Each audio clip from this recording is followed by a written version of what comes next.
Mais uma vez, a Válbia Garrote está por aqui para fazer também uma abordagem com um recorte importante. Idoso que nunca contribuiu tem direito a benefício do INSS? Bom dia, Válbia. Bom dia, Válbia. Bom dia, Marcos. Bom dia, Thaís. E bom dia a você que nos ouve e nos assiste. É sempre uma alegria muito grande estar aqui falando sobre previdência. Então, Marcos, se a gente for assim, bem ao pé da letra, recebe benefício do INSS, ele recebe do INSS porque o INSS é quem está fazendo a gestão, mas não é um benefício previdenciário. Eu entendo. Então, ele é um benefício de assistência, porque está no rol e no guarda-chuva social, que inclui a Seguridade Social. Perfeito. Menino, tá aprendi com você. E tem uma idade limite, né? Não é a partir de 60 anos, é um pouquinho mais, né? Na verdade, Thaís, ele tem para 65 mais ou aquele que for deficiente, qualquer idade. Qualquer idade. Então, assim, por que 65 mais? Porque ele pode ser 65 mais e não ser deficiente. E aquele que tem alguma deficiência, aí fala assim, que tenha uma de longa duração. A lei só diz de longa duração. Mas o que é de longa duração?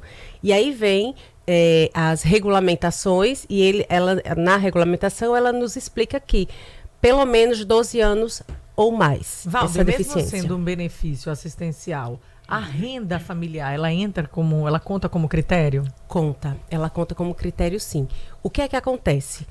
Hoje, qual o requisito, né? Além dessa questão de ter uma deficiência ou só a idade, essa pessoa não pode prover a própria subsistência, mas também alguns requisitos. Isso que você falou agora, a renda. Como é que fica a renda dessa família? Então, o idoso não ganha nada, nunca contribuiu, não tem acesso a benefício, mas a família tem uma renda que dá, né? Tem uma condição de sustentá-lo. Perfeito. Mas aí, se essa família, a gente junta a renda dessa família, qual é o valor? Uma renda per capita, ou seja, eu vou somar quem mora dentro de casa, e aí tem uma outra observação para essa questão de quem mora dentro de casa, a gente já fala. Mas terminando a renda, a gente soma quem trabalha e vai dividir, como a gente chama, por cabeça, que é a renda per capita.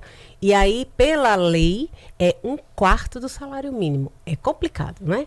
Mas a gente sabe que existe muita gente assim no Brasil. Porém, existem entendimentos jurisprudenciais que dizem, meio salário mínimo, a lei está dizendo 1/4. Então, administrativamente, o INSS não vai além de 1/4. Somou, passou disso, é negado. Então, judicializa, porque aí você vai demonstrar que, apesar de você ter uma renda maior do que a lei pede, mas o teu gasto não permite que você tenha essa condição. Então, você entra na miserabilidade da mesma forma. Ou seja, hoje a gente pode ter essa avaliação que o número de concessões do benefício de prestação continuada, ele está mais ligado à condição de saúde do idoso do que aos próprios critérios que envolvem renda familiar?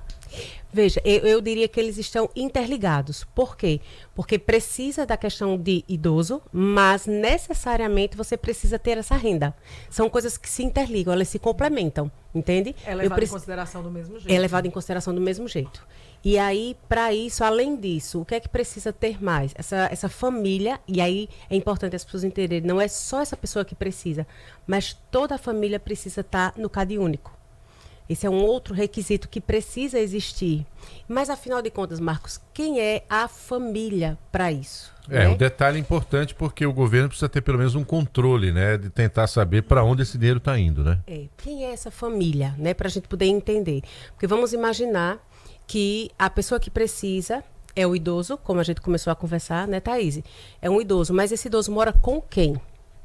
Aí vamos imaginar que o idoso mora, ele e o cônjuge. E um neto, e uma filha. Olha quanta gente já está aí, e essa galera pode trabalhar, né? Exato. Teoricamente pode estar trabalhando. Mas aí, o que é que a lei diz? A filha, ela já casou? Já. Ela está separada. Então, se ela já casou e está separada, ainda que ela mora no mesmo teto, ela não é mais parte daquela família. Ela já criou o núcleo familiar dela. Entende? Então, essa filha não vai juntar na conta. Percebeu a diferença? Entendi. Ela seria É emancipada. a relação direta, né? É como se fosse de pai para filho, que ainda não completou a idade ali, vai até os 24 anos, né? Normalmente para 21 para pensão. Né? Então, eu acredito que a leitura seja essa, né? A mesma relação. Se essa filha, ela ainda não casou, é uma filha solteira, aí essa renda vai entrar. Se essa filha já casou, é uma condição civil, né? Se essa filha já casou, que ela já tem outras despesas, exatamente. E aí ela tem um novo núcleo familiar. Ela mora com aqueles pais, mas ela tem um novo núcleo familiar. Então, nesse caso, essa renda não conta. Pergunta aqui o Túlio, perguntando o seguinte: quem faz essa verificação? Vai algum funcionário do INSS na casa para verificar essa família ou apenas são as declarações documentais que comprovam isso? Boa, Túlio. Obrigada por participar aqui conosco. O que é que acontece? Na hora que essa pessoa marca esse benefício, automaticamente já vai sair lá para ela o dia da perícia médica. Então, ela se submete a a gente falou que a questão, se tiver a doença, né, uma incapacidade, aí uma deficiência, ela vai ter o médico para dizer se essa deficiência de fato existe, se tem esse tempo, e vai existir um assistente social, que vai na tua casa, faz essa visita e olha. E aí é onde começam assim, de um modo muito prático, que é o que a gente vê, infelizmente, Marcos, quando existe essa visita da perícia, da assistente social, e aí ela começa a olhar a casa. E isso fica muito na parte subjetiva. Porque o que é uma televisão? Né? A gente entra muito na prática, essas coisas acontecem muito. Ela tem, às vezes é indeferido, Thaís, porque ela tem uma televisão, ela tem um fogão de 6 bocas, Gente, ela sai relacionando o que você tem em casa. Sai relacionando o que você tem em casa. Infelizmente isso acontece na prática. Mas respondendo ao nosso amigo Túlio, sim, essa pessoa vai até a tua casa. Agora é importante, por isso que ela vai lá meio que constatar o que você declarou no CadÚnico, né? Se você realmente tem a condição ali de necessidade, se enquadra nos critérios, se for receber a visita da assistente social, sai tirando tudo dentro de casa. Vai pra televisão, esconda o micro-ondas. Não, mas gente, mas isso é meio que absurdo, né? Existem situações assim, tá, Thaís? Eu já vi isso acontecer. Não são todos os casos, mas eu já vi isso acontecer. Por isso que eu digo, entra muito na subjetividade daquela assistente social, né? Da sensibilidade daquela pessoa. Porque, às vezes, o fato de você estar vivendo aquele momento pode ser um recorte da tua vida. Você já pode ter trabalhado e você está com uma necessidade naquele momento. E uma necessidade que perdura mais de 2 anos. A gente vê muito isso acontecer.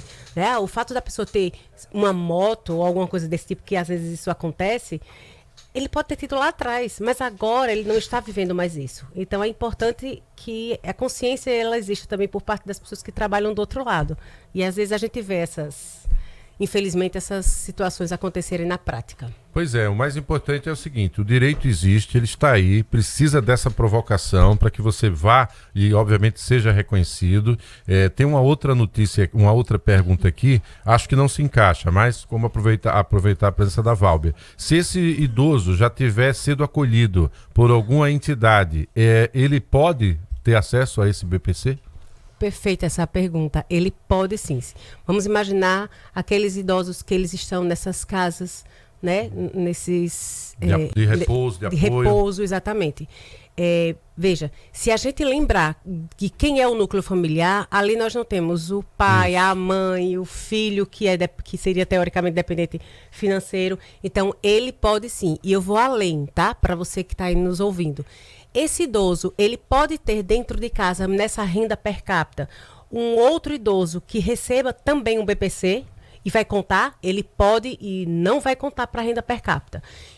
E só seria um BPC? Não, a lei é clara. Se dentro de casa tiver alguém que receba um benefício, e aí entenda benefício como aposentadoria, pensão e BPC, ambos são benefícios. A lei não me diz aposentadoria ou só pensão. Não, é benefício. Se for até um salário mínimo, você pode receber e não entra na renda per capita. Isso é muito interessante e é importante, porque a gente sabe que aí 2 idosos podem ter, por exemplo. Né? E eu vou deixar aqui, eu sei que a gente já está acabando, mas me permitam trazer uma notícia bem quentinha, que foi aprovado, né? Nós temos agora, o Congresso derrubou o veto presidencial, que permite hoje que vítimas de Zika elas possam ter indenização de até 50 mil reais. E uma pensão vitalícia do teto, que é 8.000, hoje, R$ 8.157. Então, existia esse projeto de lei aí que haveria essa possibilidade ou não.